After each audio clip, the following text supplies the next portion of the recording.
What does the flat earth look like? Occam's razor says. What country you from? Occam's razor. Occam's razor. Ain't no country I ever heard of. They speak English in Occam's razor. Occam's razor. English, motherfucker. Do you speak it? Yes. Then you know what I'm saying. Yes. Describe what The flat earth looks like. Occam's razor. Say Occam's razor. again. Say Occam's razor. again. I dare you. I double dare you, motherfucker. Say Occam's razor. one more goddamn time. It's flat. Go on. It's big. Does It it look like a ball. Occam's razor. does It look like a ball. stone?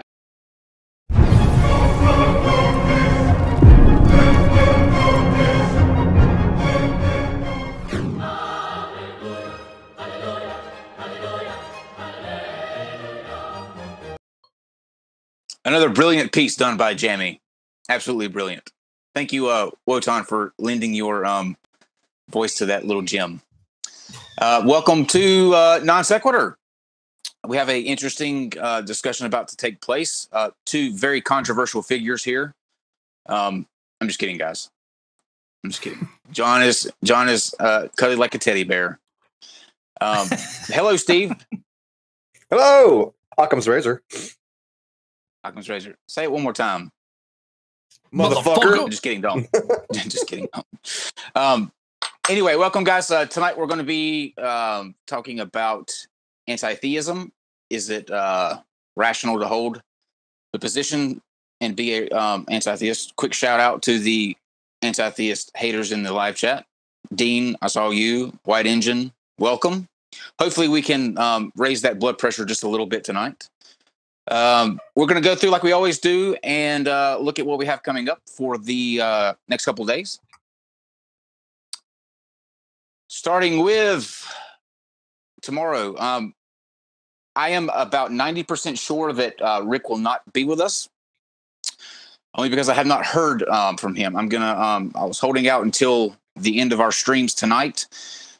George has accepted, so George will be taking Rick's place. Godless Engineer, don't get triggered. Furious George will be back, and he will be having a debate with King Crocoduck. So I can't wait to see how this one turns out. King Crocoduck has a little bit better of a temperament than Aaron, so he might last a little bit longer. But that's going to be Thursday at 8 p.m. Eastern. It's tomorrow. And then Friday, we have Brian Forrester, a really big YouTuber, really into ancient civilizations and monolithic structures. He will be here with us 8 p.m. Eastern. We're going to talk about the real date of the Sphinx. As many of you guys know, I don't believe it's the date they tell us. And finally, I have somebody in my corner, and I'm not fighting a battle on my own. But he will be with us to go through that. On Saturday, as usual, we have Debate Roulette. It's going to be at 8 p.m. Eastern. If you don't know what that is, you join our Discord server.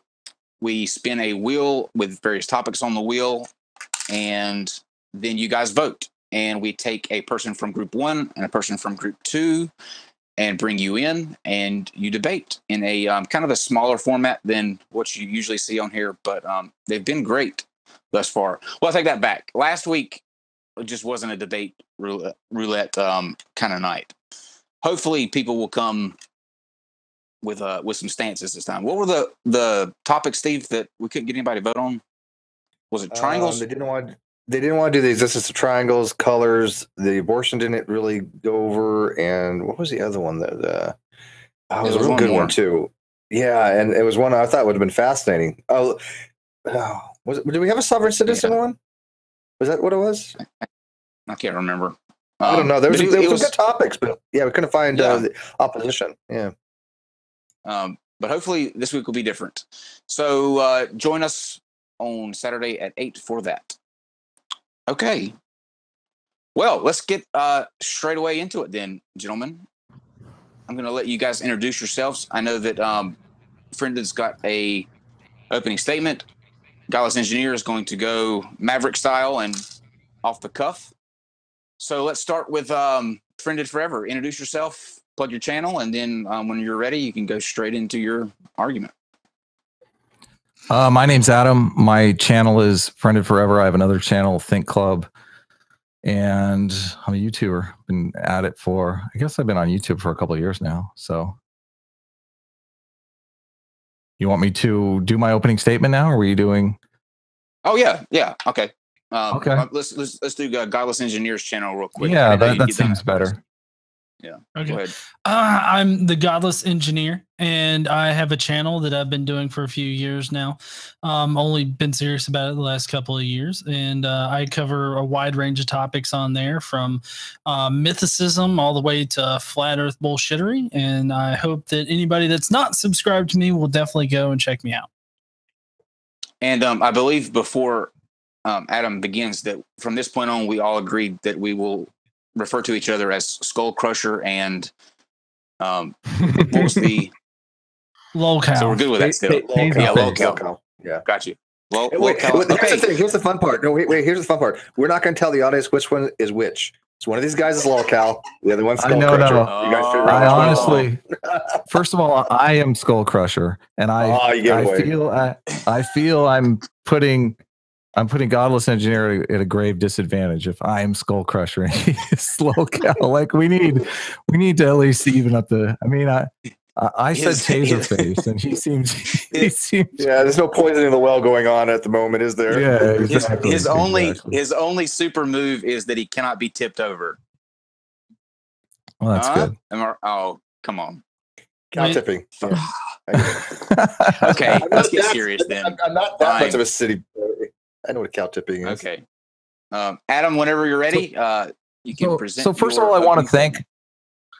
Before I do my opening statement, I want to thank Godless Engineer. We had talked, not talked, but DM'd before this to kind of establish where we were both coming from. I know a lot of times these debates can be tricky with people talking past one another. So I think we did a good job at kind of narrowing what the debate is.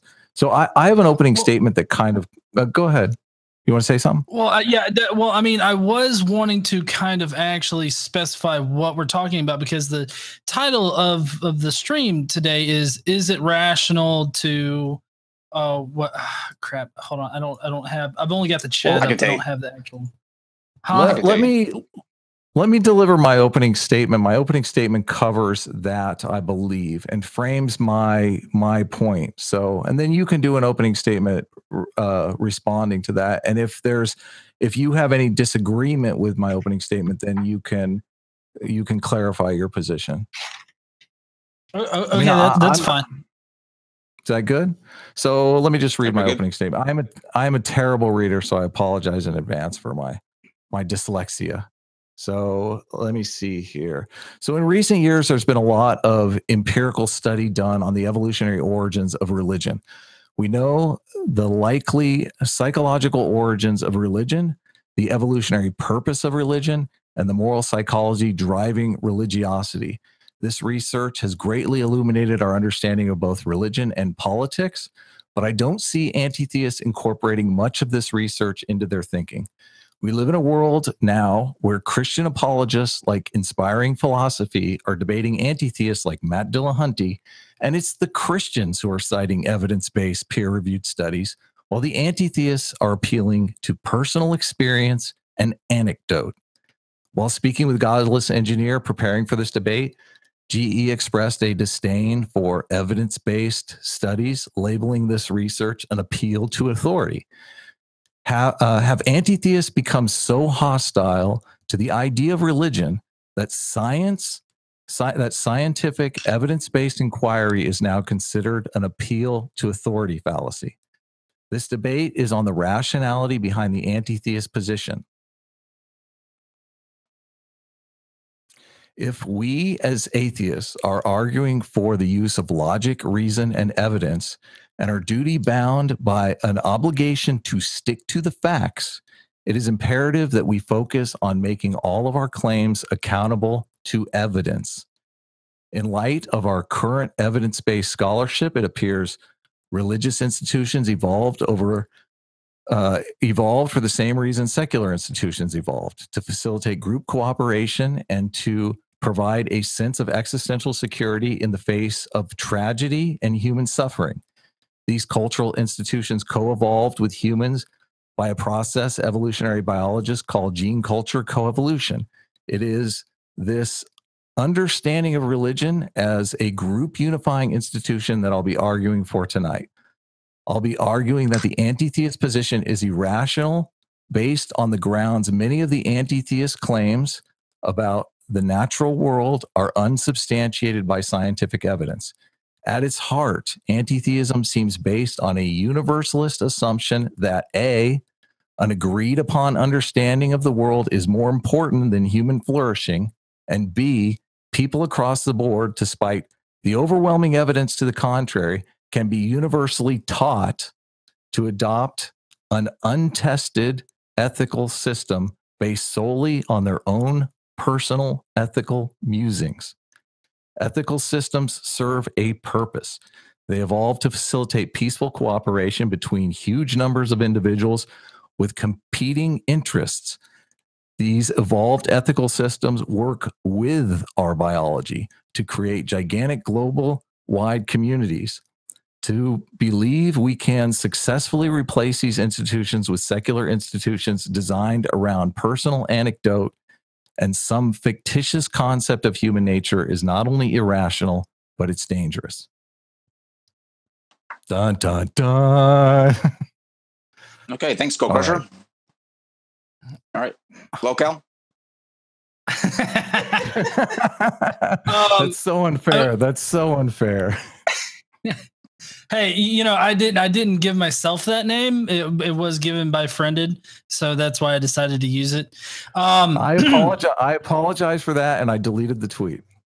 Well, no, I understand that, but I would also like to say that in our DM conversation, let's talk about this more. Huh? Forget the debate. Let's talk about the whole tweet thing more. No. In our DM conversation, I did say that that Friended likes to use an appeal to authority, but I was mainly thinking about the one video that he's done in response. Well, I think he's done a couple videos in response to Genetically Modified Skeptic, but basically it was a video where he ran down a whole bunch of books and saying, oh, well, he obviously hasn't read all of these books, and therefore, you know, he doesn't know what he's talking about, and, you know, he's wrong because these people are right.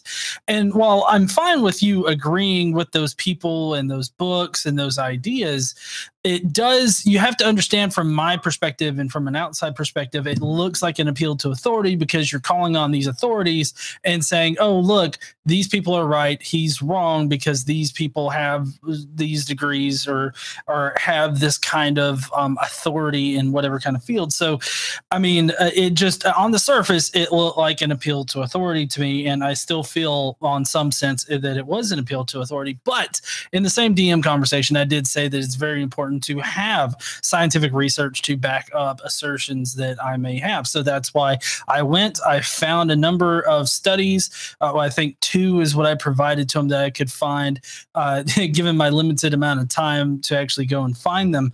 I did find 2 pretty good studies, I think, that supports my position on it. And so there was one part in your opening statement where you mentioned that religion allows people to cope with the fear of death or whatnot. I know you didn't exactly phrase it like that, but that's what I took it as. So if I'm wrong about that, please correct me. But the fear of death is actually pretty important in evolutionary theory. It's what has kept the human race alive. So I don't see how religion giving a false answer for the fear of death as actually being very, beneficial for the human species, considering the evolutionary reason why the fear of death is important to us. Then he also mentioned group cooperation, and I would have to say that religion does have a very solid inner group cooperation to the people in their group. This is supported by one of the studies that I provided to him, where people seem to react more morally in the positive to people that they either thought or were part of their own religious group. And this has, been mirrored all throughout time. I mean, almost any war that you can think of is religiously motivated, sans the last, the modern wars and whatnot. Prior to that, I would say that most wars, I won't say all, but I would say most wars are religiously motivated because people disagreed with another group of people and they wanted to go to war with them. Now, there could be some practical reasons behind it, whether it be gaining land or gaining money or other kind of resources. But the fact is that they use religion in order to wage those wars. So intergroup cooperation, I would say yes, but for a sizable society, I would say, and especially a modern society, I would say that those particular ones are that particular intergroup cooperation isn't sustainable, because that's the one thing we also talked about, was that his position is about sustainable moral systems. So it kind of threw me off when you started talking about ethics, which I think that they're kind of pretty much parallel to each other. And then you talked about global stable cooperation. And I think anybody looking at the past with, wars and even inside the United States, you can see how there's not really a lot of cooperation between, religious groups. Sure, today there's some common threads running through it, but one of the other studies that I actually provided shows how moral systems or ethical systems and whatnot are completely distinct things when compared to religious convictions. So the moral systems or ethical systems are actually the underlying thing for religious institutions, religious convictions, and whatnot. At the dawn of man, it didn't just come out Christian or any certain religion. Men had to come up with those ideas based on their own moral things. And I would say that religion and the supernatural beliefs that comprise it and everything like that only hinder moral systems and ethical boundaries and whatnot. And it only hinders it, and thereby creating a faux sort of stable society that you were talking about, because it hinders that morality. And then where you see religion changing throughout time, that's where the moral system or the morals of the people within the religion have superseded those religious beliefs and have actually changed it. That's the societal change that you see that actually changes religion. If you look at slavery, you can see how the moral systems changed over time, and that eventually is what changed the interpretation. Same thing with LGBT people. One of the studies that I actually linked showed that the morals of atheists or not atheists, but non-religious people, and the morals of religious people, like as far as committing moral actions or immoral actions, they seem to be quite even between the two. So what I would say is that the religion or whatnot is not the factor in developing sustainable moral systems or ethical systems. I would say that we as a species have defined these moral systems, and then other people later created these religions and created these as a vehicle of control. And while these vehicles of control, known as religions, while they are quite effective at controlling people, I don't think that necessarily means that they produce a sustainable moral system or society. So I think I'll stop right there. I know that was kind of maybe sort of a gish gallop. I start talking and I just keep going. So I'll let Adam respond, or Skull Crusher. Yeah, and what we'll do here is, for Godless Engineer. I was going to say, do you guys want to go into like do you want a timed like round back and forth before we open it up for discussion, or you just want to have a free flow back and forth now? Well, I'm having trouble even understanding his position, so it seems like a time thing isn't going to necessarily be helpful here. Okay. I mean, I have a couple questions. He's saying levels of cooperation. That religion causes problems with levels of cooperation. Is your position that the levels of cooperation will be higher without religion? Well, I would say that in order to have a sustainable society that is similar to like the United States or any other free society out there that's going to have any kind of longevity, I think that you would have to remove religion from the factor, as far as like having that religion, specific religion, being important to the society as a whole.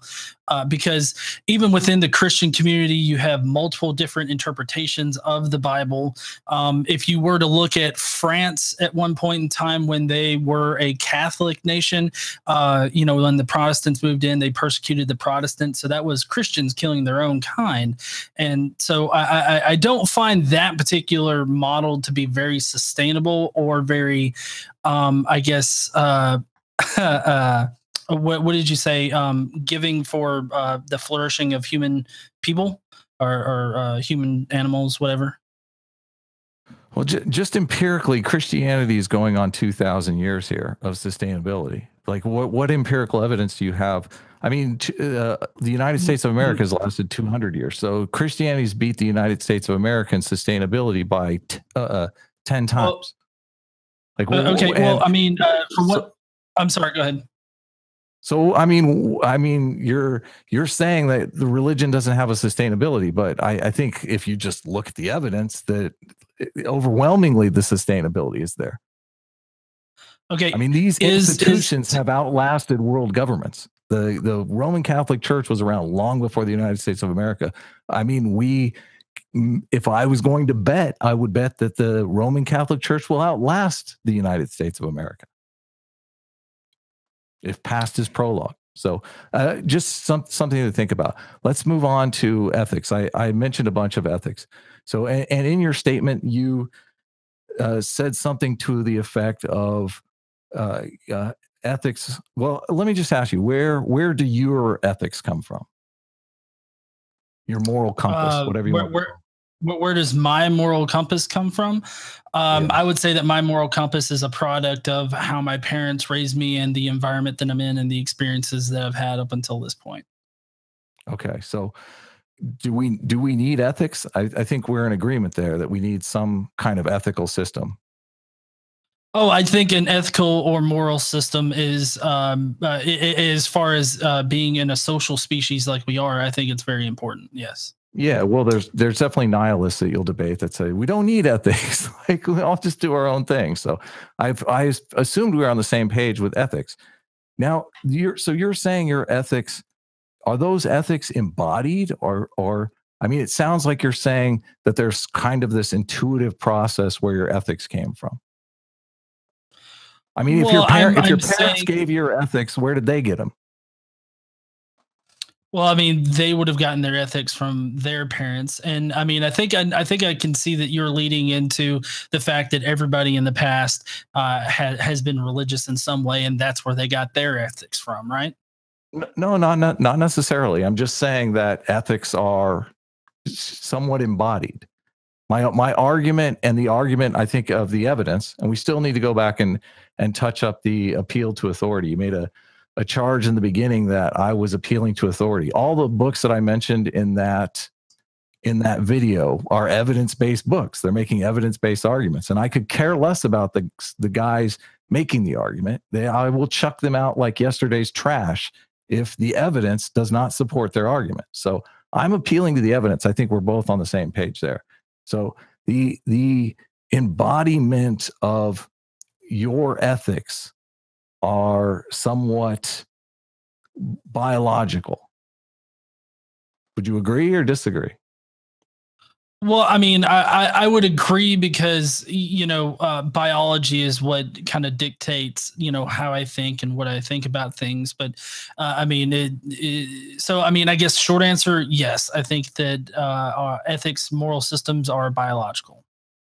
Now, I think we will agree that the religious systems in Christianity come from the same place. I hear it all the time. I hear people debating Christians, and the Christians say, we have God as an authority, right? Without God, you can't have morality. And anti-theists always seem to claim, no, we have this thing called intuitive ethics.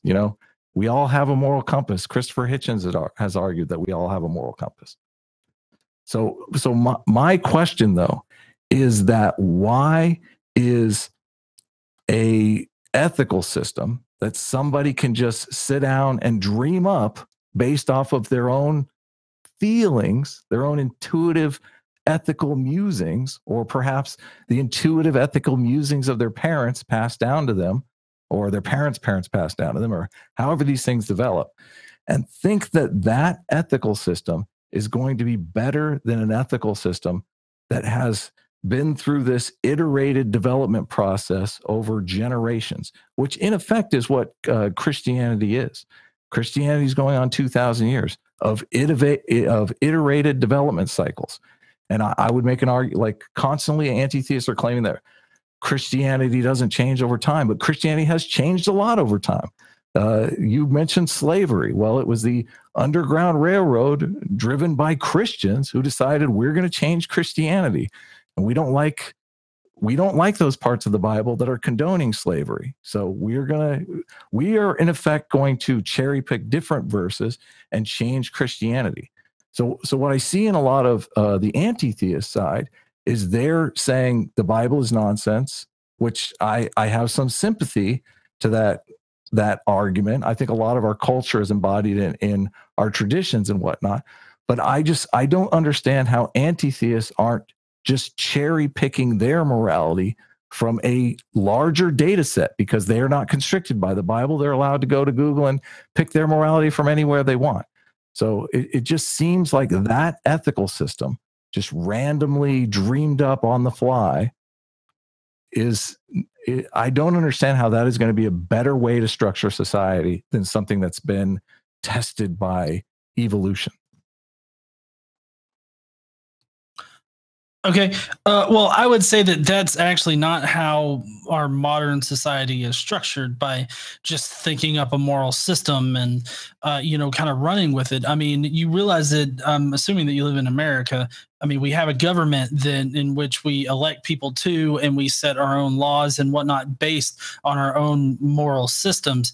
And everybody has their own moral system. You said that you can just go to Google and pick out whatever kind of morality that you have, but I really don't think that that's the case. I mean, I don't think that you can just up and pick whatever kind of morality you want to have. I think that your morality is dictated by a lot of different factors, including experiences that you've had in the past, and how those have psychologically affected you.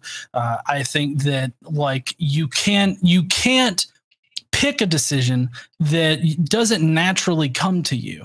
So for instance, I can't just go and kill KC right now with the soup ladle in the kitchen. The fuck? I know. I need her for the show next. So wait till after. Okay. I can't just decide to pick it up.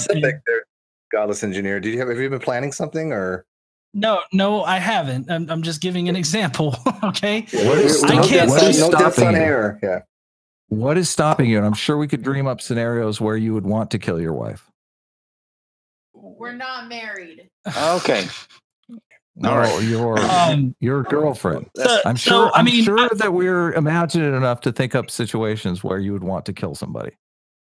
I'm sure, but let's not take a dark turn here. No. Well, to kill somebody is different than anti-theists constantly make this argument that I've killed everyone that I want to kill. I'm trying to respect you here. Please let me talk, okay? So what I'm saying is that I can't just up and decide to go and pick up a ladle and kill her. Now, I get that you're wondering, well, what's stopping you? And I would say that it's my own, internal moral system that, I can't just choose to go out there and, crush the skull of a dog. I mean, it's the same way. I believe that that my moral system is a continuous product of my experiences and my genetics, and just the way that my own personal brain functions. Now, of course, other people out there have different moral compasses. They have different experiences that inform their moral compass, and so that's how I would answer that. I don't know if that answers that, but you can ask me here in a second. Then you talked about Christians in the past and how Christianity has survived for 2,000 years. Now, I will agree that Christianity has done really well in surviving as far as religion goes. But how I would come back about that is that, for one thing, America is not a religion. Of course, America is a government. And I would say that Christianity definitely hasn't survived for the entire 2,000 years. I mean, when we talk about Christianity, you have to be very specific about what you're talking about, because first century Christianity is vastly different than later Christianity. You talked about it being an iterative process. Well, I see the same thing going on with our government, or any government nowadays, for the most part, sans North Korea. So I would say that is just a characteristic of a vehicle of control. And, Christianity had a lot of great areas in which people promoted it and picked it, like when the Romans picked up Christianity and spread that as the state religion or whatnot. So I think that Christianity had a lot of helping hands. Now, I would also say that a majority of the Jewish Christians and their different beliefs in the first century did not make it out. I would say that the majority of Christian ideas actually got squashed in the first century, and it wasn't until 325 AD that the actual mainline, I guess what you would consider the Bible, to be codified. And so up until that point, you had a lot of different ideas about Christ and Christianity and that whole religion. That's kind of covering the 200 versus 2000 kind of thing that you brought up there. America, the Constitution to America has stood up for the past 200 years because it allows it to change. And how that differs from religion is that religion is dogmatic and it's not supposed to change. Anytime there was a change in religion in the past, what you have is a very hard pushback against it. If you just take, the problem with Galileo and the Catholic Church, Galileo wanted to say that, the universe, or the solar system, rather, I guess, was heliocentric, while the Catholic Church, was pretty hard set on it being geocentric, that we were the center of it. And then eventually things changed. And I would say that the method of change in religion and Christianity in general is not very conducive to an actual good sustainable system, because you have people that deviate away from it, and then the first phase of it is suppression of that. If you can suppress that, then you can keep the status quo. And it's only because of people's internal moral systems that are dictated by their own personal experiences and genetics and biology that cause that change. And like you brought up the railroad that was done by Christians. I mean, these Christians obviously disagreed with the current status quo, and they decided to interpret things differently. Now, that's not because God told them to interpret things differently, or that the belief in God dictated that they should interpret things differently. It's because their underlying moral systems caused them to interpret things differently. And because of their own internal moral systems, they couldn't they just could never think that owning a slave was fine, or that black people should be subjected to slavery. And that kind of covers your cherry picking the Bible to change thing. Who gave them the right to change Christianity? Where did they get off thinking that their way was better than another way? You keep saying that religion hasn't showed any kind of sustainability, which I think just on its face seems patently ridiculous to me. Religion is worldwide in every culture. Like, as long as we can dig back in the archaeological record, there's been some kind of religious tradition that we can point to. Yet you're saying that religion is unsustainable, which makes no sense at all to me. And you keep how many, which is better, if we have 200 competing moral systems in a society, or if everyone is on the same page ethically? Which is going to foster more cooperation, which is going to be a more efficient civilization to live in, which is going to be a more rewarding civilization to live in? Well, I would say that the far more sustainable civilization is where agreements can be made as to underlying rules for the society. But then again, you're not actually describing. Hold on, you're not actually describing anything that sets religion separate from any other vehicle of control. So you would need to distinguish religion from any kind of government or any kind of local society that has these agreements between people that they will follow these certain rules.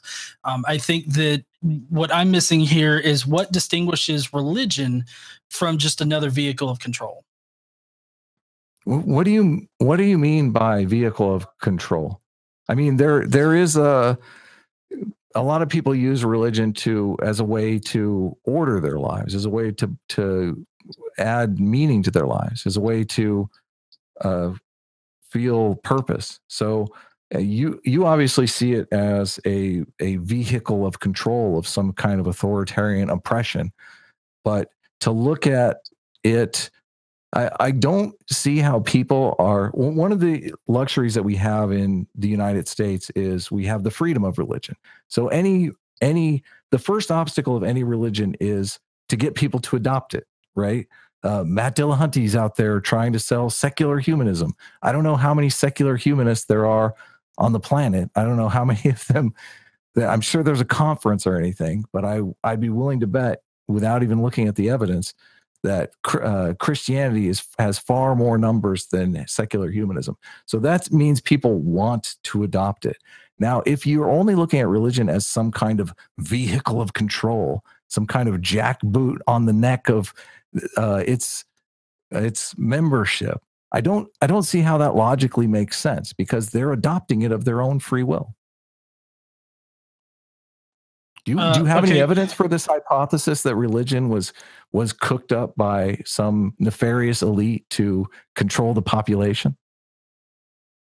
I mean, even the United States. Of course, there's a delay. That's why I keep talking.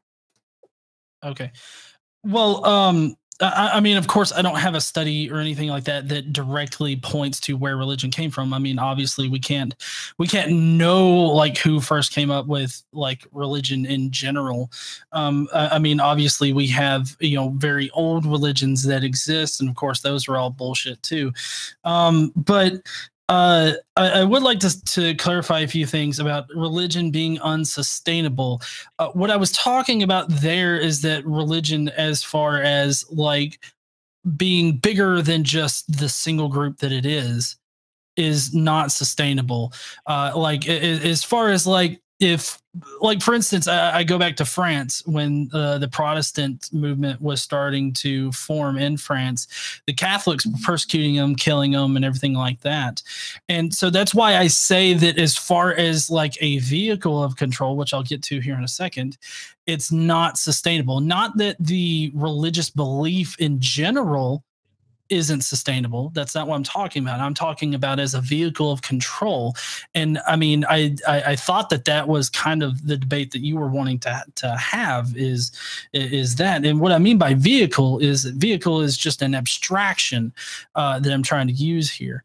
Religion is the specific kind of vehicle for control, but also there's like the American government. That's another vehicle of control that, we all got together. We decided on what the Constitution should be, or what kind of rules should we live by, and we made it amendable. And I don't see that particular part in religion, because religion, for the most part, I would say, is very dogmatic in what it believes, and it only changes in the face of a lot of oppression. I don't see religion necessary like I guess I see religion as oppressive as I guess the American government is oppressive, because you're right, there are a good number of people that choose to be in a religion, but then I would say that most people indoctrinate their kids into a religion, so they weren't really given a choice. Now, that's not speaking for every single adult that's out there now, obviously, and I do agree that a good portion of them probably chose to be in the religion, but I also think that a good portion of them don't really have or didn't really have the option of exploring another religion, at least coming from the South. And this is my own anecdotal experience, but I wasn't really given an option at all. It was just that was the default position to have. And then you use the appeal to popularity fallacy for, trying to dictate like what's the better system. Well, it's obviously Christianity, or I guess Islam too, because that's the second runner-up, that have the better moral systems. I'm kind of curious because of popularity. So I'm kind of curious, do you consider Islam to be a better moral system than like the American government? Is the election of the president an appeal to popularity fallacy? Is it a fallacy that Donald Trump is president because he won more electoral votes? And well, he actually won less electoral votes, but we'll set that aside. Let's. Well, I mean, appeal to popularity fallacy? Is the democratic system an appeal to popularity fallacy? Hold on. The fact that he was elected by popular vote, or not really even popular vote, he just won the majority of the electoral college. Hillary actually won the popular vote. But if him being elected by the popular vote or even the electoral college isn't a fallacy in of itself, because that's just the method in which we chose to do that. But if you were to say, oh, he is the better candidate because a lot of people voted for him, or he won the electoral college, I would say is fallacious reasoning. Do you believe in objective morality? No, I'm very much believe in subjective morality, relative morality. So if morality is subjective, how is it accumulated? Like, how is morality accumulated? Yes. How is it compiled? How is it? I mean, morality, ethical systems. It's a list of rules that we all agree to follow. Right. Well, I mean, I would say that it's. How are those rules adopted? I would say that it's built by our experiences, and also, I mean, of course, our the society that we live in, will teach us, how to work in the society, or how to survive in the society. Do we have I try not to interrupt you. Please don't interrupt me while I am talking. Just let me get it started out, and then we'll give you all the time you need. But I mean, obviously, parents are going to be part of that society. And so they are going to impart their knowledge onto their kids, which is where the indoctrination comes in and everything like that. And typically in the past, I mean, I would say that most parents probably indoctrinated their kids into one moral system or another. But as you grow older, you accumulate this moral compass. You keep refining your moral compass as you live life and as you have these experiences. Because, you could have an experience, when you were a young kid about something, and then totally change your mind about it because of a different experience later in life. You can have those kind of radical changes, but it's because of the experiences that we have. From parking tickets to capital punishment, how are the list of rules compiled in a democratic system? Oh, so you're okay. So you're just talking about the American system. I mean, as far as our own government goes, we elect officials and then they vote on different rules and stuff, and we use our own voting power to vote on those that hold the same kind of, I guess, general moral ideas that we do, or what we like a candidate because our own moral compass likes what he says, or whatever, or it matches what we say, or there's certain portions of a person's political thing, political stand that we agree with, and then we agree on different rules to set. be it by How do we who we agree? vote in there. Huh? Friended. What is the mechanism of our agreement? Well, I would say the mechanism of our agreement is, living in this particular society. I mean, we're born into it, and then, of course, we don't have a choice afterwards, as far as us staying here or whatnot. But I mean, you could choose to leave the society if you wanted to. But I think that that's just in general how societies work now, is that we have this agreement that is the American government. And I mean, that's part of what school is about, is to teach you about that agreement. And, our parents teach us about that agreement that's been made. And if we don't like part of the agreement, then we can vote to change it, or we can become politicians ourselves, and we can, lobby to change it. How are our senators elected? Are they elected by popular vote, or do we sacrifice a cow on Thursday and ask God what we should do? I don't know what the purpose of that particular question is. Well, which is it? I tried to make it easy for you. Senators, how are they elected? Is that a non sequitur? That was totally a non sequitur. I gotta call that one, dude. What does that have to do with it? It is not a non sequitur, because he will not acknowledge that morality is based on popularity. It is not an appeal to popularity fallacy. It's not an appeal to popularity fallacy. We elect our senators by popular vote. We don't have a king. We don't have we don't have a priest that comes out and says, this is going to be the law, everyone is going to follow it. In democratic societies, we base morality on popular consensus. It is not an appeal to popularity fallacy, and it's not a non sequitur. You got the non sequitur thing wrong. I think you should play that sound. Do we have one? I don't think that he got it wrong, because you're not you're comparing. You claimed an appeal to popularity fallacy, which is a non sequitur, but morality is based on popular consensus. How was it a non sequitur? Unless you believe in objective morality, which you said you don't believe in objective morality. All right. Let's get back on. Steve is frozen. So I think Steve is frozen. Or move, Steve. There you go. I'm listening intently. So anyway, okay. So, what I was saying was that the fact that Christianity has a lot of members and has a lot of people that believe in it does not mean that it's the best moral system or the best religion or anything like that. That's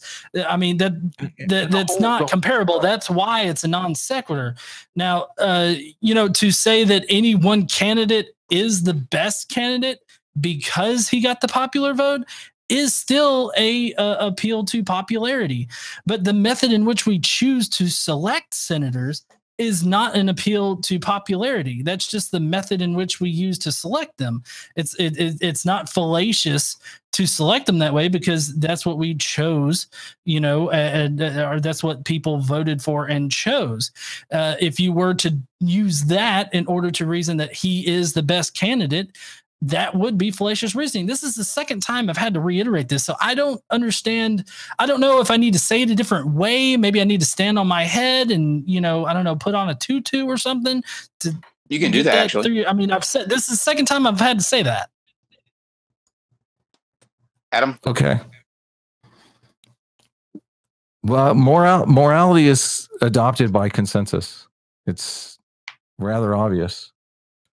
So I'm not saying that I'm not. First of all, if there's an objective morality, if you are comparing one morality against another, there are things that we would want to look at if we're comparing ethical systems. So my point is really that you're just saying that Christianity is a bad ethical system, really just asserting it. You're not really providing any evidence other than your your personal take that you don't like Christianity because it doesn't work for you.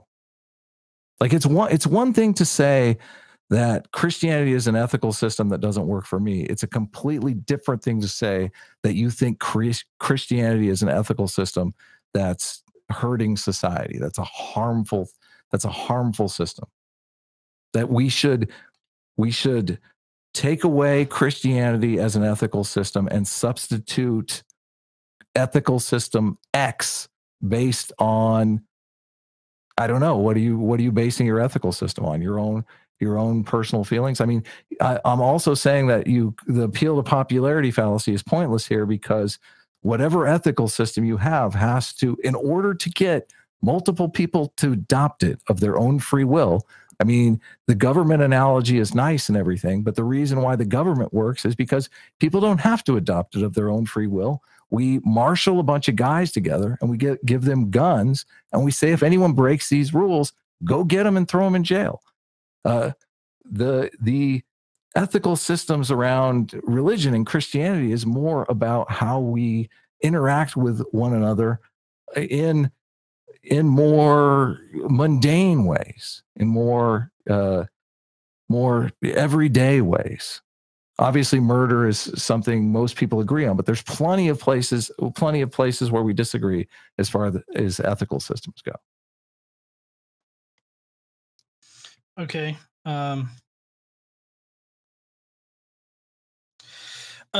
Okay, so you're saying that morality is set by a consensus, and I would say that I would say that the vehicle of control, like the rules that it sets in order to have a cohesive society, is set by a consensus, but that we all internally have our own moral systems. So like morality isn't set by a consensus. We change our morality over time. Like as far as like it being a society, our morality changes based on our experiences, and it changes generationally. I don't have the same morals as my parents because of my own experiences. And so I've developed my own moral compass, which will then shape the moral compass of the group as a whole, if you will. And I mean, what I'm saying is that religion, like Christianity, since we're using that as an example, is no different than just another vehicle of control. I'm saying that it's not special. I'm also not saying that we should just forcibly take away religion from people, or that we should remove religion. Like if I could Thanos snap my fingers, I wouldn't pick religion to be gone or whatnot, because it just being instantly gone, I think, would be very detrimental with how our reality, I guess, just operates in general. But you also talked about how people vote on and by consensus have these rules and whatnot with the government or with religion, and people could choose not to follow those laws or those rules, and then we just throw people in jail or whatnot. And I would say that religion's no different. I mean, people can elect to not follow what the religion teaches, like the morals in the religion or whatever. I mean, you see that in the Catholic Church all the time whenever they diddle little boys. So I would say that religion, where it's actually detrimental to society, is the fact that reverence is given to it. And so, like, for instance, with the Catholic Church, you have like government officials, and you just have society in general protecting those within the religion because they are religious, even when they do atrocious things like are pedophiles or whatnot. And I think that without the particular reverence that is shown to religion, that people wouldn't be hiding. I'm not saying that like as an absolutist, like nobody would hide a pedophile. I'm just saying that the reverence that's shown to religion allows them to hide and allows them to go without any repercussions for their actions for a longer period of time. And you talk about how there's like I haven't provided any kind of proof about how religion is detrimental to society. When, I mean, that's not that's not what we were here to debate at all. And you're levying that at me like that was a claim that I made, that religion is detrimental on the whole to society. I mean, we started out talking about, is it rational to be anti-theist? And then we moved into, moral systems and everything like that as a component of religion. And now apparently we're on to proving how religion is detrimental to society. So, I mean, you gotta bear with me here. You're moving kind of all over the place with the anti-theism position. And so what I would say is that religion is very detrimental to the person that's actually in the religion, and it's also detrimental to the society around it. I mean, you have this fear and guilt and whatnot that's instilled into people, and a lot of times it takes a whole hell of a lot for them to get over it. They are raised to think a particular way, and even if they lose a certain set of beliefs, they're still afraid of that. Like the concept of hell, a lot of atheists are still like irrationally afraid of hell for whatever reason. I believe Cosmic Skeptic actually has a video about that out there. So but also, like, religion in general teaches you to shun those that are not part of your religion. That's why I would say that religion isn't a very good vehicle for a control of a society on the whole for a sustainable amount of time. Please don't confuse that with me saying that the religion should collapse after a amount of time. I'm saying that for it to like rule a nation or whatnot for any amount of time, I don't think that it's sustainable in general, primarily because of the dogmatic way that it treats its beliefs and how it shuns outsiders. Religion is meant to keep people ignorant. While there have been people in the past that have been scientists and have stepped outside of it and whatnot, generally those that step outside of the religion and actually say things that, the religion on the whole is against or whatnot, or any kind of governing body is against, they generally persecute that small minority. And I think the only reason why it actually continues to thrive is that more people are convinced by, what other people say. And it's just the moral systems in general change based on that new experience that they've had. If you wanted to go in a more statistical manner, the UN 2011 global study on homicide showed that the 10 nations with the largest homicide rates were all very religious. So, that's not to say that the religion causes people to be homicidal, but I think that it's very telling that the top 10 nations are indeed the most homicidal nations out there. So I don't know. I'll let you respond to what I'm talking about. Like I said, though, we've kind of drifted across different subjects in this one particular debate. We haven't really focused on one particular debate subject. So, I mean, if we could focus on one particular debate subject without throwing in these other facets of anti-theism, it would be appreciative. Yeah, I think you guys have drifted off the actual topic of discussion, which was anti-theism. You dived into a completely different topic of morality, which is a fascinating topic, but it's a whole can of worms unto itself, is it not? Well, how is it separated from? I mean, the argument is that we need sustainable ethical systems, and the research in religion shows that religion provides secular utility for society, pro-social benefits. So I don't see. I mean, that's the argument. But as a moral framework. But I mean, yeah. I know your argument. Your argument is a lot from a dual inheritance theory and having a coextensive thing between what is being selected for genetically as well as culturally. Correct? Yeah. Between like genes and memes, right? Yeah, gene culture coevolution. I mentioned it in my gene culture coevolution. Right. So, I mean, I do understand your argument. I think you could actually have that without invoking morality, though. I mean, I said ethical systems. It just seems to totally change into a discussion about morals, though. I think ethical systems. Obviously, there's a whole bunch of systems that would have to be involved in that. Ethical systems and also reproductive systems. Well, he's making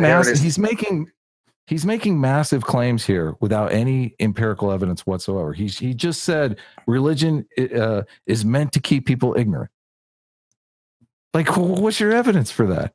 Like, like he's anthropomorphizing religion, so it's this big evil thing. I don't think that's his argument. every- Hang on, I don't think it's his argument because I think okay. Pardon me. I think what he's saying is that people have used religion as a control mechanism. Religion itself is a nerd. Religion itself is not a free agent. There's no agency in religion, but people have used obviously religion for control. Is that what you're saying? For good control.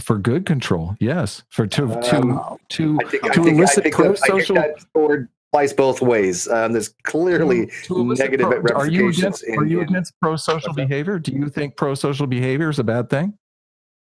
Well, I don't think anybody's going to argue against pro-social behavior. But religion itself is a dual-edged sword. I mean, you can't say that religion has not been used to control people because that would just be batshit. For good. Of course it has. No, for the majority, bad. How so? I would concur that the majority of control exerted by religion is bad. I mean, if you think about, let me just say something real quick here. I am not arguing that religion is without cost. In any secular institution, there are pros and cons. There are costs and benefits. Okay, I am going to give you the floor.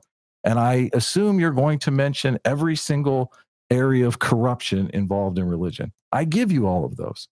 Okay. The plus that religion has is it creates pro-social behavior in people and it provides existential security for them. This is well documented, well studied. Right. But which outweighs which outweighs each other. Like I said, I've talked to you about this before, kind of a little. I mean, I think your argument is sound. I honestly do. I know a lot of people don't. I think it is. However, I told you before, I think you take it in a direction that it shouldn't go. And this is where I think you jump the rails.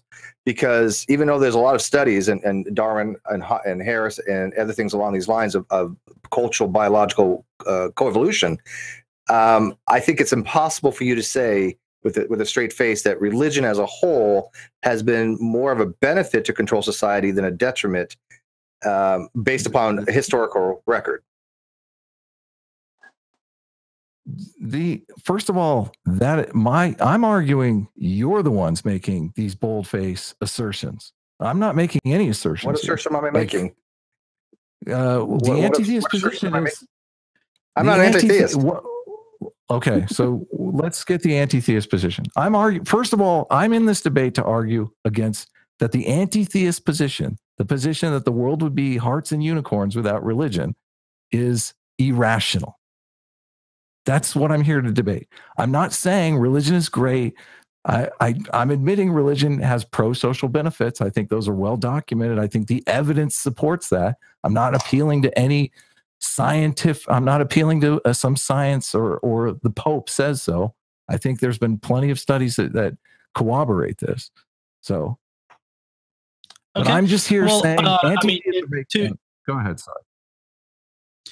Well, to argue that particular point, I would say that my evidence is just basic history. I mean, I didn't realize I needed 3 different white papers to have just to talk with you about history. I mean. Obviously, I stated that religion is a good vehicle for control, and that people have used it in the past to control. And I never said that religion isn't without its positive aspects. Obviously, it can be used in a positive way. But you said that religion has been shown to provide a moral framework, if you will, throughout history. But I mean, one of the studies that I gave you used empirical data to show that morality and religious convictions or religion in general are distinct constructs. And this was on the sample size group was like 1,200 people.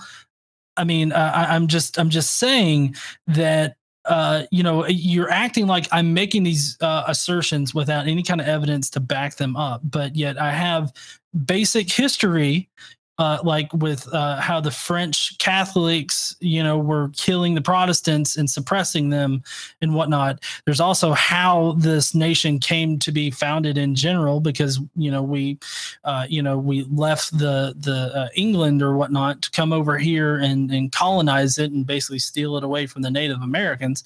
And it was because of the religious oppression over there. And so what I'm saying is that based on the past, given that every time a religion gains power, it uses that power to subdue all of the other kinds of religion. And if you just look at Iran right now with Islam, I mean, over there, I mean, obviously I think that you can be Christian in those areas, but I mean, there's not going to be a lot of them out there, and you're kind of riding on thin ice, especially if you're atheist. If you're atheist over there, you're fucked.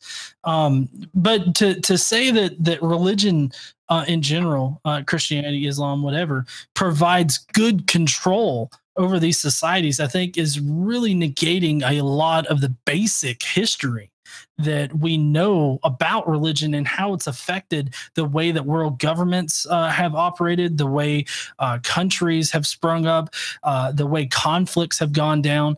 I'm not going to sit here and lecture you on all the negative instances within religion itself. I know that I brought up the Catholic Church, but that was just a way to show, compared to your comparison with, we agree on these laws, people can break those laws and whatnot. They don't have to accept the agreement or whatever. I mean, that's how religion changes, is that people don't accept the current dogma and they change the dogma based on their own moral compass that they have developed themselves through the experiences that they have, and their own biology has informed their moral compass. So I don't know. If I didn't answer your question, please let me know. So a rational argument would be that, okay, religion does some terrible stuff and religion does some good stuff. And we should do a cost benefit analysis and figure out if the good stuff outweighs the bad stuff. But all I see you doing is cherry picking history to stack the deck against religion. I don't see you doing a rational argument. I see you doing an irrational argument to make your case that religion is the worst thing ever. As far as the paper goes, the paper was really immaterial to my argument, because the paper was showing evidence that religious people have their ethical system where they get their morality from, and non-religious people have their ethical system where they get their morality from. They even reference Jonathan Haidt in the paper, who is the one that I would reference saying, yes, everybody gets their morality from the same exact place. It's embodied. We get intuitions about right and wrong. We talk about those intuitions with our fellow citizens, our friends, our family, and we form coalitions around those intuitions, and we tend to agree on them. A consensus emerges, and that's the birth of morality. So the paper doesn't refute anything that I'm saying here. Like, my question is, like, I know that Christians are out there saying that their morality comes from God. Okay. I think we're in agreement that that's not the case. Are we in agreement there? It seems like we are. Yes. Everyone? Okay. They're getting their morality from their intuitions, their moral intuitions, and they're using the Bible to justify those intuitions. How is what anti-theists are doing any different? I mean, obviously they're not using the Bible, but what are anti-theists doing exactly? Before you guys go on, can you maybe both give your meaning for what you both mean as anti-theist? I think that's actually going to be critical here, because people do use that term slightly different, and I want to make sure that you're both on the same page here. I believe people who believe the world would be a better place without religion. I think that's an unsubstantiated belief. Okay. Yes. And Godless? Okay. Well, I mean, I would say that what I would define as anti-theism is that religion is harmful in general, and I don't think people need religion, in order to have a flourishing society. Would the world be a better place without religion? I think in some aspects it would be. I think in other aspects, we really wouldn't know. But I think that the bad that religion causes definitely outweighs the good. Then why wouldn't you just eliminate it? Why wouldn't it eliminate itself? Well, because I'm not Thanos and I can't snap my fingers and just make it go away. And also, that's not how complex systems work. I mean, I can't just take away, like for instance, with our own American government, we can't just take away SNAP benefits for people. I mean, obviously that can happen, but what I'm saying is that you take that away and it's going to throw it up into chaos and upheaval, and that's not good for anybody. So no, if I had the choice, I would not snap my fingers and make religion go away. I think that eventually we can dwindle religion down and the need for religion in people to the point where we just don't have it anymore. I think that that's the way that society will go. And I think the way that we do that is through education. Adam, what would be the case if that would happen? If actually what Godless was saying was true, let's say 100 years from now, whatever, religion has died off. There is no more religious inheritance. The whole principle behind the meme and gene relationship is no longer there, such that these are not inherited characteristics or any kind of cultural inheritance. Then what? Would you still be having the same position that you have now? It'd be like, okay, religion is no longer relevant, no longer part of society. Society is still a cohesive system. Evolution weeded it out. I mean, you're in a business. You have a business, and there's more cost than revenue. What happens to that business? What happens to that business? Anyone? Well, that's what I'm saying. I'm saying if evolution does, because I'm using an evolutionary model, if it does weed it out, would you then say that society can benefit by not having religion? I mean, is your argument such that the only reason religion is valuable is because evolution hasn't yet weeded it out? I'm saying that evolution is really the only evidence that we have that for the cost benefit analysis. Religion is. I'm going through this iterative design process, like I said with the business. Like we can't look at a business on the street and see whether or not that's doing well, whether or not it's got more pros than cons, right? But we can tell over time if that business is growing or shrinking or going out of business. Then we know, right? So all I'm saying is the evidence is that religion is adaptive, that it has a pro-social component. It's worldwide. It's in every single society. I understand that there are people that it offends their moral sensibilities, and thank goodness we live in the United States of America where they can leave the religion. So, but I want to point out. I think to that point, though. Let me point out something really quick before it gets too far away, because he said something. Sure. He said education, and I mentioned this in my opening statement, and I just want to press back on it, okay? That ethical systems serve a purpose. They evolved to facilitate peaceful cooperation between huge numbers of individuals with competing interests. These evolved ethical systems work with our biology to create gigantic global-wide communities.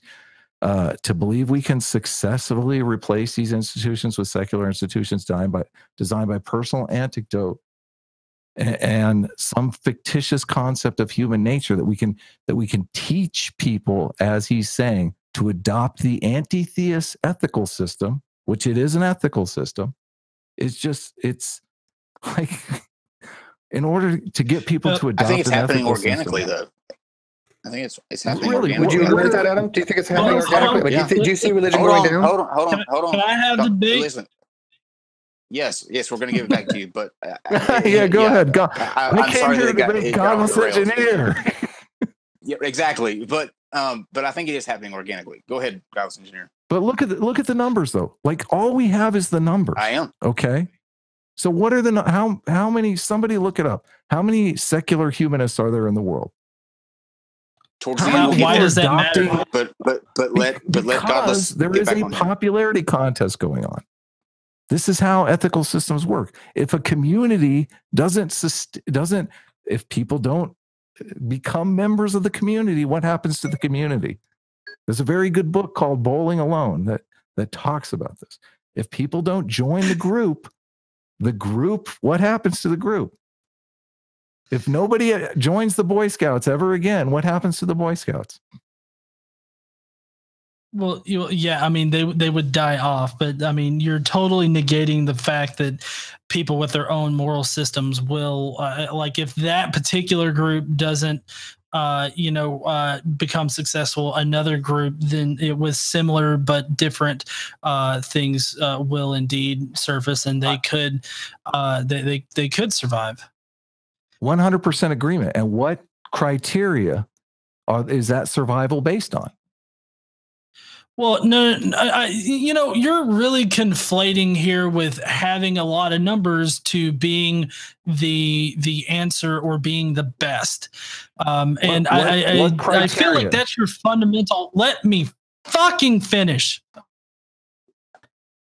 That is your fundamental flaw there. I'm not saying that any one vehicle of control or any one idea is the best idea because it's very popular or because it's not popular. I'm not saying that. I'm just saying that because it's popular, that doesn't mean that it's the best answer or that it provides the best model. That is what I'm saying. It's the best so far. I completely agree with you. There could be an ethical system out there that's better. But the obstacle to testing that ethical system is to get people adopting it and using it and succeeding or failing on that ethical system's merit. I mean, there's an ethical system in the Boy Scouts. I believe it's based on Christianity. Well, yeah, that's because it was originally a Christian organization started by, or I don't know if it was started by the Mormons, but I know the Mormons had control of it for the longest time. But I'm kind of curious. Boy Scouts. I did not say that I'm anti-Boy Scouts. I'm only playing around. This delay is killing us. So yeah, there's a little bit of delay. Okay. We noticed. I'm kind of curious there, Adam. Is it ethical to follow something that you know isn't true? Oh, thank God, we finally got to it. I've been waiting for this. How long does this thing usually go? I'm just out of curiosity. 2 hours. Oh, God, if this is going to make you talk even longer, I want to go. No, this is great, man. I don't have something else coming up after this. So I don't know how much time they have. We've got another stream. We've got another stream at 10.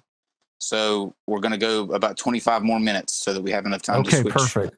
We have 25 more minutes. Ask me again. Is it ethical to follow something that you know isn't true?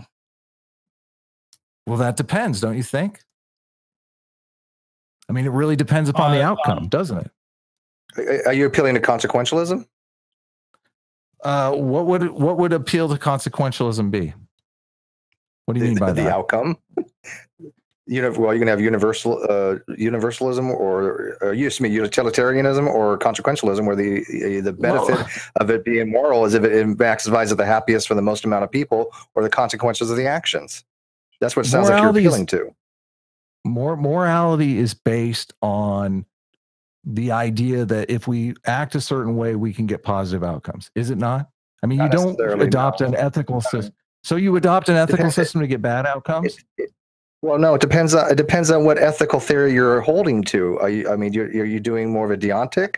I mean, you sounds like you're doing deontological type moral theories, which would be, like I said, utilitarianism or consequentialism. Not everybody holds to that. I mean, I'm a virtue ethicist. We need to go back to that. We need to go back to any ethical system and Godless. Yeah, exactly. And who am I debating here? Answer Godless's question. Any ethical system has a hierarchy of values. I would argue that Christianity has forgiveness as the highest value in their ethical system. I understand that anti-theists have an ethical system too, whether or not they admit it, but I think truth is at the top of their ethical system. Brett Weinstein talks about a thing called metaphorical truth, where it's possible that believing something that's not factually true is actually better for your genes, which may be an appeal. Maybe Brett Weinstein is making an appeal to consequentialism. But in an ethical system that understands metaphorical truth, I think you would have to put human flourishing. Well, the real question is, if human flourishing comes at the cost of factual reality, which one do you pick? And that's a moral question. It's a total moral question. So to you, Godless, could you restate that? So in a hierarchy of values, you're implying that truth is the highest value, that's what we should strive for. My question is, if factual truth comes at the expense of human flourishing, if human flourishing is higher, if we believe crazy stuff, if believing crazy stuff is inseparable from people developing communities that make them happy, then do we sacrifice in those communities? Obviously, in other communities, other things can go on, but do we sacrifice human flourishing for factual truth? And I think the anti-theists obviously would say yes. I'm not sure what you would say, but I would go the other way. I would say human flourishing is more important than factual truth. Well, I mean, I would say that human flourishing is more important, but I also don't think that you get human flourishing from these religious non-facts and fake reality. I sincerely disagree with the idea that religion provides this all-encompassing, like, great framework for a society that promotes cooperation. I mean, in order to say that, you've really got to totally dismiss how religious societies in the past have operated. I mean, you talk about how it promotes this cooperative nature, and I really don't see that when you consider the things in the past. And I mean, you claim that I cherry pick on that particular part, but I really don't, because all I'm stating are the facts about, like, I'm going to go back to the Catholicism and the Protestant Reformation. I mean, the Catholics were in control of everything, and the Protestants posed this optional thing to their version of Christianity, and so they pretty much tried to stomp them out. And that eventually, made its way over into North America with the Pilgrims, and that's how our society right now was set up, was to escape this religious persecution. So I don't. You say that it promotes, like, religious cooperation or cooperation in a society, but when you look at the past doesn't support that assertion. Religions in the past are I don't know why we're arguing about religions in the past and not religions present day, because I don't disagree that religions in the past have committed terrible acts. I mean, in-group cooperation is what religions facilitate. If the religion doesn't have any ethic of how to treat outgroups, if the ethic inside the religion is capture outgroups and subjugate them to our will, then I would argue that's probably not a great ethical system. I think the modern day American Christian ethical system incorporates an idea of how we should interact with other outgroups, and it's a very live and let live ethical system. So, I mean, that's another problem that I have with anti-theism is anti-theism tends to blanket and say all religions are abhorrent. We need to get rid of all of them, when maybe some are better than others. Like, I think we should examine them. I think we should study them. Okay, so Skull Crusher, can you tell me? Can you tell me what the Bible says about like the outgroup, about people that don't worship their God? What does the Bible say? It's really immaterial to my argument, because my argument is intuitively. I don't think that it is. I really don't think that it. How now you're doing my argument for me? Sorry, go ahead. I mean, my argument is that morality, and this, I believe the evidence supports this, that people have gut feelings about ethical things. You know, is abortion wrong? Let me ask my gut.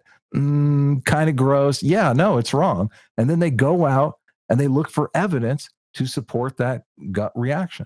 So I'm sure the Bible says plenty of things in there that anyone who wants to have any moral intuition, like if they, for instance, you know, they think the neighbor cut the hedge too low and they want to, you know, get even with them, they could probably find something in the Bible to justify that kind of behavior. I mean, it's the biological component that's driving behavior. Okay, the Bible is immaterial for my argument. That's my answer. Well, no, you said that Christianity has a good ethical system for, you know, handling the outside group. So I'm asking you, what does the Bible say about the outgroups? It's immaterial to my argument because there is a cultural layer. There are churches that you would have to ask each of the individual churches what their outlook is. So what would happen is, like a very left-leaning church would probably say, "Oh, free love, you know, the out group is great. You know, we should fund the UN from here to infinity." An extreme right-wing group church would say, "Oh, outside, like lock down the borders, outsiders, keep them out, no way." And they would both go to the same Bible, and one would pick verses that were let all the children into America. The other one would pick verses that are like, you know, stone the infidels to death. That's why the Bible is immaterial. They're doing the same thing that we're all doing. We all get our ethical moral system. Well, not me. I mean, I like to base my ethics on evidence, but this is what people in general do. So well, the Bible says that they need to kill the outsiders. That was the answer we were looking for. The Bible says to kill the outsiders. It also says to kill the deviants of the society, being, like homosexuals. There are currently Christians right now in America that feel like homosexuals should be killed. So is that a better moral or ethical system than like any other moral system out there? I mean, that is Christianity. You said that Christianity has like a good way to handle the outsiders, but then you stipulate that with, well, every single church is different, every person's different with how they implement it and whatnot. So I'm kind of curious, how can you both espouse this idea of individuality when it comes to a person's religion, but also generalize it enough to say that it creates a cooperative and cohesive society? First of all, that ethical system is abhorrent. And I believe that those people, I mean, if you're talking about the Westboro Baptists, God hates people. Their membership is tiny. So we've had them on this show.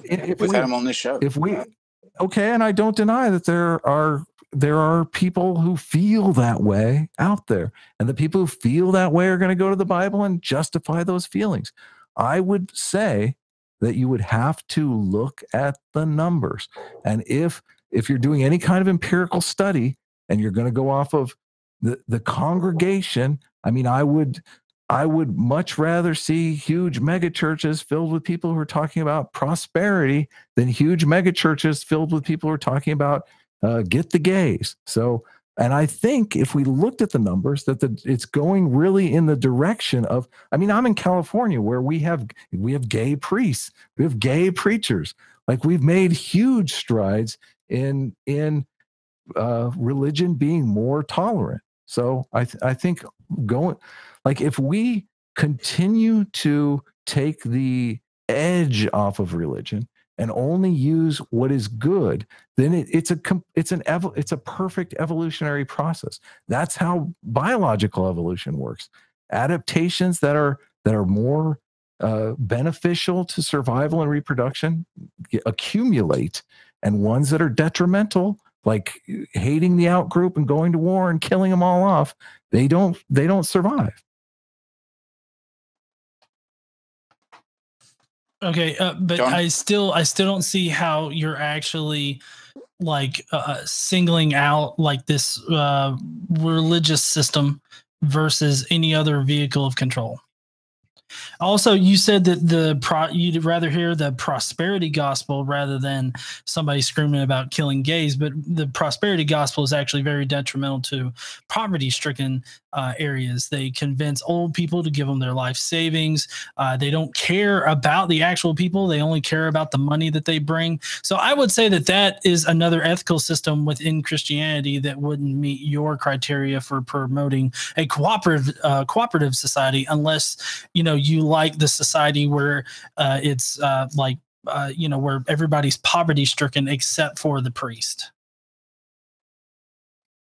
I mean, my position is that I would have to look at the numbers, that we'd have to do an accurate cost benefit analysis. I mean, it's difficult for me to think that those people are not getting something out of going to that church. And I understand there are probably outliers who, do crazy things like give away their life savings. But in aggregate, it's difficult for me to imagine that a mega church is filled with people that are giving away their life savings and are all impoverished. The Mormon church requires 10% of a tithe of their members. And I've had several people tell me that, they have given pretty much their entire, I believe it's like their entire year's salary to the church, and have even had to take out more credit cards in order to buy groceries because they had to give money to the church. So I don't see how that particular system actually promotes this prosperity that you're talking about, or promotes anything really good within it, other than the fact that you keep your people dependent upon you because you're requiring them to give you more money. So I mean, that's of course just the Mormon religion. I mean, you could go through almost any religion and pick any one of these things out. And by me saying this, I'm not saying that like any other vehicle system or vehicle for control is better than the Christian system or whatnot. Well, I mean, I think obviously like the American system is better than Christian system, but I'm not saying that. I'm not saying that it is definitively or objectively better, but I think that like a more secular system like the American system is more geared to promote like the well-being of everybody and to allow people to flourish more so than the religious system, because the religious system wants, and there's several instances of this, to keep people dependent upon them so that they maintain relevance. With the secular system, it has it worked into the system that it changes over time. The secular system admits that it doesn't have any kind of objective truth or fact. Rather, it is more subjective and it's subject to change. Whereas religion says we have the objective truth and it cannot change unless other people's moral systems, as you would put it, become more popular, and then the religion changes to matches the more popular one. And Adam, we're going to let you. We're going to start to wind down a little bit so that we can take a couple questions from people who are watching and have enough time to switch over streams real quick. But did you want to add on anything, Adam, before we switch over to that? No, we can go to Q&A. My argument is that the anti-theists are just making assertions without evidence, and I have not seen any evidence for a lot of the assertions here. So I'll just end there. Okay, I want to actually ask the first question. This is something that stuck out for me when you said that just a second ago that we should be able to take the good parts of religion and kind of as we go along leave out the bad.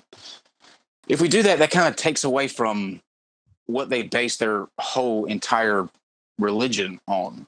It's that book. If you take out the good parts and you're just leaving the bad parts in there, it negates the entire religion as a whole. So why would you advocate for people to follow something that they can, at their will, pick and choose from? What do you mean it negates the religion as a whole? As far as I'm concerned, in Christianity, the only thing that can negate the religion as a whole is the question of the divinity of Jesus, because that's like the main thing. Okay, so like you're saying that it's just ancillary. Sure, you're saying that some parts they can. I mean, basically, what you're saying is you don't hold any weight behind the Bible. Correct? No. Yeah, I don't think they do either. Okay.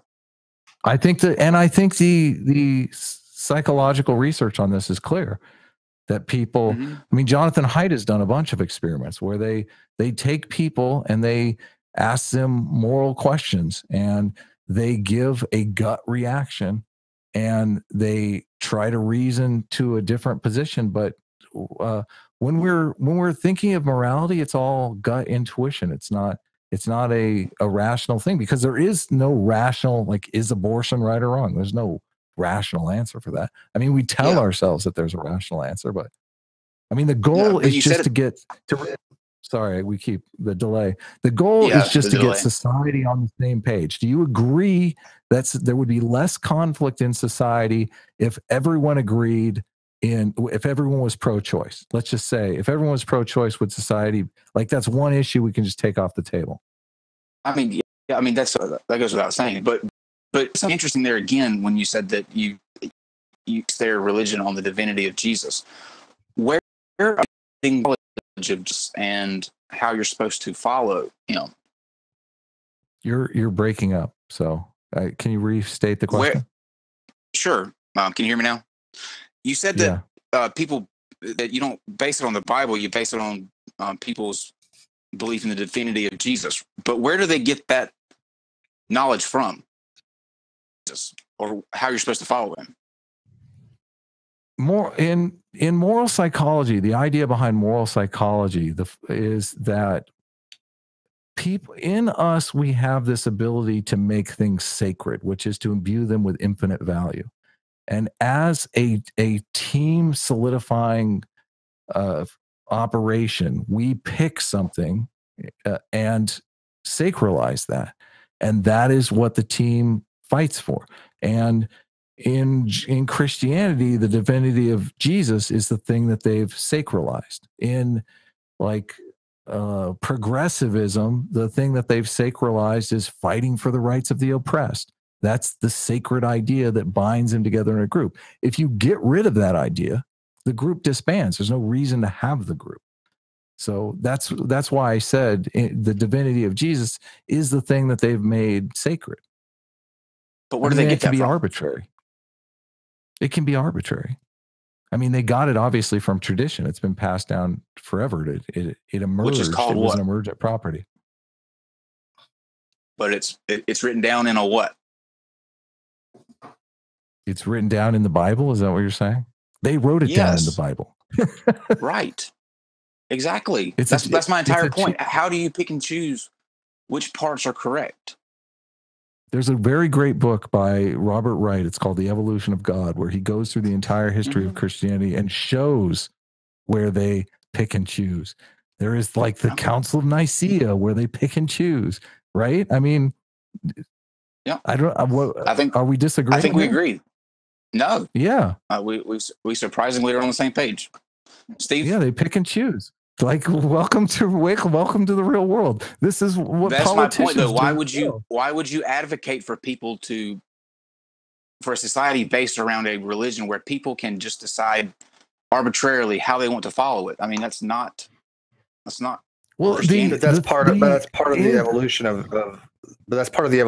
religion, right, Friended? It's ridiculous. Yeah, exactly. Yeah, but the arbiter is reality, though. Reality is the device that is Like they can pick and choose, but if they pick incorrectly, reality can just bitch slap them around sometimes. Like reality is bitch slapping around the SJWs who decided to sacralize this idea that gender is a social construct. Guess what? Reality, smack, smack, smack. I'm having a hard time believing that it's more beneficial for society to believe in an imaginary being that keeps them well than it is to know the truth and to actually stop. Because you also said that we have progressed to a certain point. We have not progressed to a certain point. The religious right still has a huge deal in, especially with me, discrimination against me. I mean, I have had, I don't know how many people on this show that are homosexual. Ronnie today, I deal with it on a daily basis. Those stem from religion. And if you take the religion out of it, you don't have that. I mean, you don't think people would be, so your argument is people wouldn't be anti-homosexuality if there was religion. I completely disagree. No, I completely disagree. I don't I'm think not you would saying argue that at all. I'm not saying that at all. I'm saying that it is exponentially worse because of religion. It's exacerbated by religion. Yeah. It's exponentially worse. I don't think so. I mean, it's biological. It's that's well, crazy. I mean, we would have to look at the evidence, but I think that hold on, somebody bring up a Bible and bring up where's G-Man to quote his famous. It doesn't. Exactly. I mean, I can't. Again, Adam, I can only take your argument so far, and this is again where you just, I think, jump the shark. I mean, how could you literally say that you don't think because of religion there has not been quite a bit of prejudice and bigotry and hatred and harm to people that are gay because of the way people are reading the Bible? How could you even think that's a rational argument? So it literally is insulting, and I'm not even gay. So first of all, I'm totally pro gay marriage. I'm not against gay people. Because you're an atheist. That's an even bigger check mark in the thing. You're an atheist. No, I was a Christian for a long time, and I had no problem with gay people as a Christian. So I mean, well, you were rare then. The things happen in groups, and I don't deny that. I don't deny that. Like, the world is a vicious place. Like, yes, that happens, but there is pros and cons, and I understand. I do understand. I want you to know that I empathize with your position, and I understand that gay people are not welcome in a lot of religious settings. And if I was a gay person, then that would make me not like religion at all. So I understand where you're coming from. I totally understand where you're coming from, but I still think, just as a purely empirical scientific look, I think the pro-social benefits of religion are accumulating and evident. Well, what makes it worse? And before we have to close out, because we are getting close to time, we need to switch over. But it's to me, it's even more insulting to have somebody that is an atheist and is pro-gay pushing a religion that is so vehemently anti-homosexual. I mean, that's almost worse than them as a whole. First of all, I'm not pushing any religion that's anti-gay. The Christianity lies on a spectrum. Okay. Like I said, we have gay priests in California. We have gay preachers in California. Okay. So California is a lot different than the rest of the country. But to throw Christianity in with like the worst aspects of it, how is that not exactly the same as saying everybody on the right, every conservative is a Nazi? Because Nazis are on the right, therefore everyone on the right is a Nazi. How is it not the same thing? Like, you're judging all of Christians by the worst. That's such a false equivocation. You're done. I'm judging the majority. There are some that are not that way. The majority are anti-gay. You're saying the majority of Christians are anti-gay. I'm saying the majority. I'm saying if you ask the majority of Christians whether they think homosexuality is a sin, or if it's natural, or if you're You know, if it's an abomination, they're going to say yes because they have to. Their book demands that they do. Does it matter what they believe or what they do? Which is more important, their actions or what they say? What are their actions influenced by? Informed what they do. I thought the belief informed what they do. Isn't that your whole argument? Never. Sorry. I mean, that is literally what I just asked. I know you guys got to do the thing after this. The biological intuitions inform their argument. They go to the Bible to confirm those biological intuitions. Okay. There is a feedback loop that goes on. There is a social proof thing that goes on. But I will say that first of all, I'm not here advocating. I'm here advocating for logic, reason, and evidence. Okay. Yeah, I see you making emotional. I see you making emotional appeals here. That's the one I see making emotional. Adam, I know we're running out of time. We guys are running out of time. Hardcore here. Yeah, you're making an emotional appeal. It's this, like, how is that any different than what the Christians are doing? They're not only emotional. But how is that? Just tell me how is that? Tell me how is that any different than what the Christians do? Tell me how is it any different? You're looking at your moral intuitions. What do you mean prove you wrong? I don't understand. You asked me the question. Do Christians think that it's would most Christians think it's a sin? I'm sure you can look that up and you'll be able to see that yes, they do. Absolutely. Well, it depends upon, like, if you I would love to know the answer to that. I honestly would, but well, as somebody who has been on the receiving end of it most of his life, I can tell you where that's going to land. But I do employ you to look it up for sure. It's different in California. My brother lives in California, so it's an entirely different, a lot more liberal here. State. Yeah. Unfortunately, the rest of the country is not like that. Can I sum this up in 2 sentences and then you guys can give your closing, because they got to do their other show after this, because I can tell you right now that I can sum this up very easily. And I put it in the live chat. And I'm gonna read exactly what I said that people are agreeing with. So Adam, listen very carefully. This is everything in a nutshell. Are people agreeing with it? Is it appeal to popularity? No, you misused that fallacy. Let me explain to you that fallacy, because you keep on getting it wrong the entire discussion. I never said it was a fallacy. Please interrupt me. What a fallacy is just make it quick. When you say when a proposition is true because the populace thinks so. Nobody has made that. Nobody's done that. GE has not made any fact. But that's just no. That is, this proposition is true. It is such the case. It is true because the population. Not a subjective fact. Subjective facts are appeal to popularity. Whatever. Let me give you my summation. Let me give you my summation. I agree with you that if you want to debate, oh my fucking God, Adam. Well, you're calling wrap up. You're saying that I'm making a fallacy that I'm not making. God damn it! Like, please understand the difference between objective reality. Okay, thank you, okay, David. You're muted, Adam. Yes, thank you. Oh my God. I agree with you that religion being a meme and related to evolution via dual inheritance theory is a good argument. I don't think that's anything wrong with that kind of reasoning. I think the bad argument is when you say that religion is good because of that. That is a bad argument. Religion is not inherently good just because it can be a meme that could be coextensively related to genetics in some kind of co-evolution with it. That is, I think, where you jump the shark, and I don't think a lot of people may understand what that actually means. But a lot of people in the convo did in the live chat. So I think, Adam, you've gone so far off the rails at this point that I don't even know what the hell you guys are even talking about anymore. But that's my summation for what it's worth.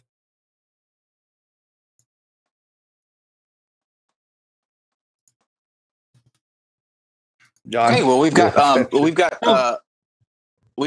a show about prison coming up. Good transit. Speaking of homosexuality,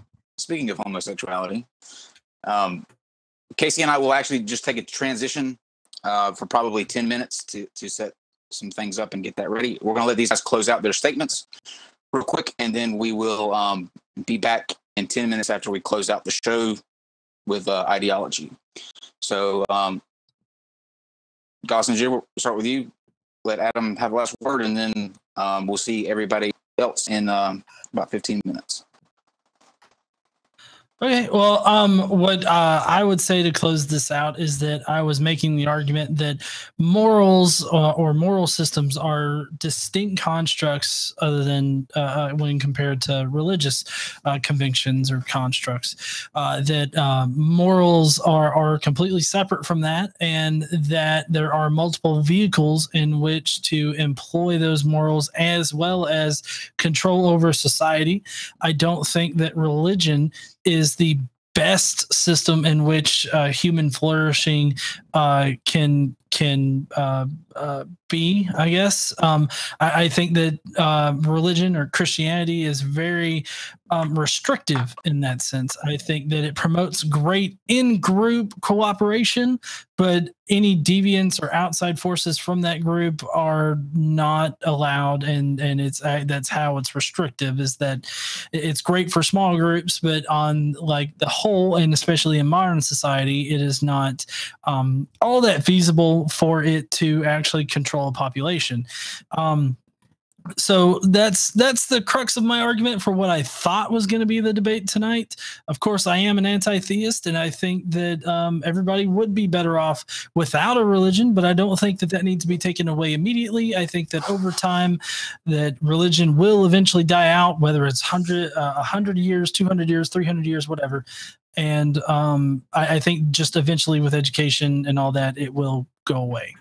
That's my position, and I thank everybody tonight for listening to me ramble and apparently not make sense to a few people. And visit my channel if you would like to hear more of my rambling. Okay, Adam.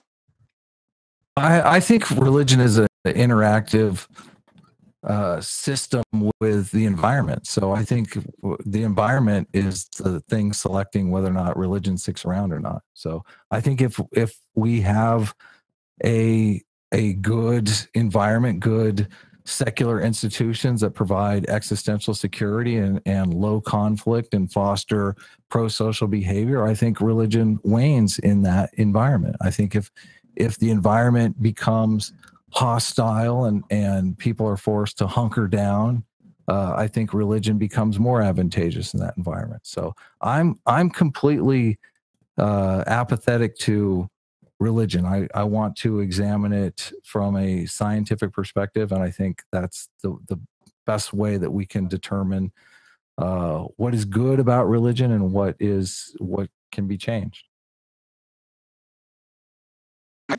Well, thank you guys both for coming on. Very passionate debate, indeed. But thank you guys for coming on and doing that. Steve, anything? Nope, else you want to hit on before we? No, I'm good. Okay. Steve will actually be reading another letter tomorrow night, following the. Shoot. God damn it. It's in a napkin. Yeah. And I have a voicemail. Yeah, we have a real voicemail. So from Psycho Roommate. You'll love it. Look forward to that tomorrow night after the debate with King Crocoduck and Furious George. I'm going to be high as a kite tomorrow, no doubt. Oh wait, we also are we going to do Young Earth Creationism Jeopardy tomorrow too? Maybe an after show. Okay. Well, yeah, that's okay. Yeah. Right, during the after show. All right, guys. We're going to switch over and give us about 10 minutes, and we will be back here live for Ideology with KC, and we will talk about Incarceration Nation. See you in a few. Okay, I've got to grab